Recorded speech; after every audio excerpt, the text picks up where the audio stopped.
Mga mi, luto na po ang ating tambakol fish. Ayan, lagay natin siya dyan mga mima. Ayan na, luto na ang ating tambakol fish. Next na po natin lutuin mga mi ay magluluto po tayo ng munggo.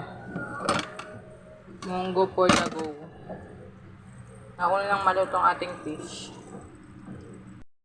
Gisa na po natin ang ating gisa na po tayo ng ilalagak natin dito sa ating ano ba yan? Ating munggo. Kulong-kulo na po ng ating kaya lagay na po natin to. Ay, napasama pa yung tubig. Pero malinis naman po yan mga ni. Lagay natin yung bayan mga ni.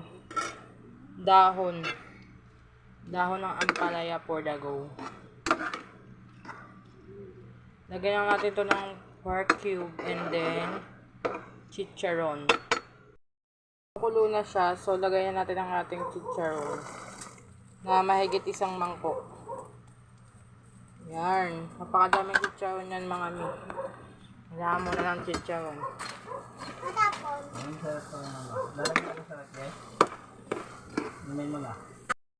Ito na po ang ating munggo. Ito na ang ating isda. Lumipad na yung isa. At ito na ang ating munggo. Ay, pakadaw ng ano yan, ang palaya? Opo.